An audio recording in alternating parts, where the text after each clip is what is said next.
I'm Carl Azuz for CNN 10, and Fridays are awesome. Hope yours is going well so far. Financially speaking, your credit is your trustworthiness to pay back a loan. Might be for a house or a car or something you buy on a credit card. One major company that keeps track of people's credit is Equifax. You don't sign up for Equifax and you can't get rid of it. The agency just collects credit information on hundreds of millions of people worldwide. Here's the bad news. Equifax has been hacked, and that might have exposed a massive amount of personal information to people who should not have it. This is so concerning that the U.S. government, which doesn't usually comment on ongoing investigations, has confirmed that it's gotten involved to try to find out what went wrong. Equifax, one of the three big credit monitoring companies, those companies that track all of your finances and everything you do, just announced that hackers have broken into the company's databases and stolen information on 143 million Americans. For perspective, that's more than half of American adults. And the thing is, you might be affected even if you don't use Equifax, because Equifax tracks everybody. So what happened exactly? Hackers, we're not yet sure who, stole names, birthdays, addresses, social security numbers, and importantly, driver's license numbers. This is extremely sensitive information that can be used to steal your identity. According to the company, they also got access to 209,000 people's credit card numbers. This is the kind of thing that hackers can try to sell on the black market, and fraudsters can then steal your tax refund at the end of the year, open up a bank account in your name, or in a pretty worst case scenario, print out fake IDs, get in trouble, and police will be looking for you, not the fraudster. You might be affected by this even if you've never heard of Equifax, because this company tracks everyone who's applied for a loan, a mortgage, or opened up a bank account. Lawsuits are expected over this. Equifax has been accused of not doing enough to protect people's information from potential hacks. The agency is offering free temporary credit monitoring to those who might have been affected. Experts say people should sign up for that to check their own credit reports and to consider freezing their credit, which can make it harder for someone else to use your name to open an account. The U.S. Central Intelligence Agency says many people in North Korea are malnourished and live under bad conditions. And the international penalties on the country for its recent nuclear test are designed to squeeze its economy more than ever. But in the capital, where CNN's Will Ripley was recently allowed to travel, he didn't hear people say they were worried. Here in Pyongyang, government officials are strongly condemning this latest round of UN Security Council sanctions, using words like evil, vicious, calling it a full-scale economic blockade. But when you go out on the streets and speak with regular people, they don't seem concerned at all. It's tough to find a traffic light in Pyongyang. Traffic cops direct the flow of cars. The streets noticeably busier each time I come here. Busier, at least for now. The U.S. says the latest UN sanctions threaten to cut North Korea's oil supply by nearly a third, which could spike prices for everything from taxis to energy. A ban on textile exports and the end of foreign labor contracts could further slash the income of this cash-starved country.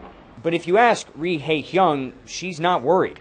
Her refreshment stand has a steady flow of customers. She says life is improving, despite round after round of increasingly heavy sanctions. We have no problems, she says. Everything I'm selling is made locally. We don't worry. We rely on ourselves. Kim Hae-sung casually shrugs off threats from the United States. The U.S. President Donald Trump said that these sanctions are just not a big deal and that there's much worse to come. Does that worry you at all? We don't care what the U.S. president says or what the outside world thinks about us, she says. We don't worry because we believe in the leadership of Marshal Kim Jong-un. Keep in mind, this is a very thin slice of life in this closed country. That's good. Reporters like us can only see what the government allows. But all over the North Korean capital, we see plenty of new construction, an increasingly modern skyline, a mandate from North Korea's leader, Kim Jong-un, determined to prove he can grow the economy and the nuclear program, all in the face of unprecedented sanctions for his repeated violations of international law. You see these posters all over Pyongyang, and they pretty much sum up North Korea's official response to increased pressure from the U.S. more missiles. North Korean propaganda is built around their nuclear program. It symbolizes strength, independence. It's key to their national identity. Is there anything at all that could get North Korea to walk away from its nuclear program? We'll never give them up, says Ri Chang-son. If we did, it would mean our destruction. Around town, new posters show a pair of hands ripping up UN sanctions resolutions. North Korea's defiant message, they will never give up their nukes, even if that means life is about to get a lot harder. 10-second trivia. Which of these astronomers is credited with discovering a gap between Saturn's rings? Galileo, Copernicus, Cassini, or Kepler? Giovanni Domenico Cassini is the namesake of Saturn's Cassini division, a gap in its rings. Not coincidentally, he's also the namesake of NASA's Cassini spacecraft, which launched toward the ringed planet in October of 1997. At a cost of over $3 billion, most of which was paid for by the U.S., Cassini sent back hundreds of thousands of pictures and carried a probe that landed on one of Saturn's moons.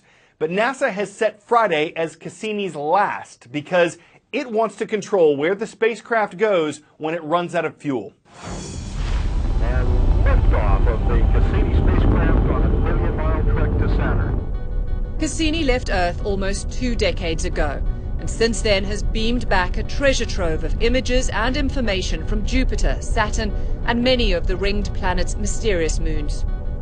Cassini was also the mothership for a probe that would land on Saturn's largest moon, Titan, a world with clouds made of methane and hydrocarbon lakes. It was the most remote spacecraft landing yet. While Titan's close-up was groundbreaking, another of Saturn's moons, Enceladus, sparked even more attention. It's the moon that my team discovered a water vapor plume at. But not only is there liquid water underneath the surface, but there's organic material, there's a heat source. Those 3 things, if stable over time, are all the ingredients needed to create life. And scientists are keen to protect it from any microbes stowed away on Cassini.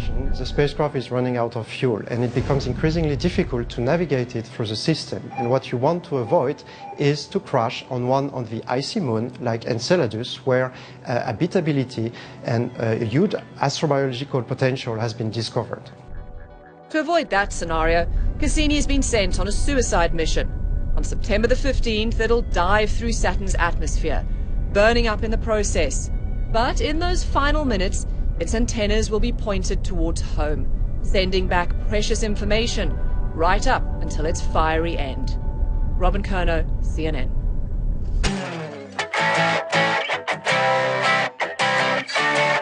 Hard to imagine a conductor who's more robotic than this. Of course, that's kind of the point. It's called Yumi. Doesn't seem to have the panache of Bugs Bunny, but it was recently taught to conduct a performance at Italy's Verdi Theatre. Yumi could not improvise on its own, and it would have been thrown off altogether if the musicians had played something different. But it seemed to give a successful performance even alongside superstar tenor Andrea Bocelli. Even if they didn't hit the concert circuit, they still hit the concert circuit. And though Yumi didn't baton an eye at the challenge, it's one thing to have good conduct and conductors, it's another thing to be one. And the human conductor ain't passing the baton just yet. I'm Carl Azuz for CNN 10. We hope you orchestrate one exceptional weekend.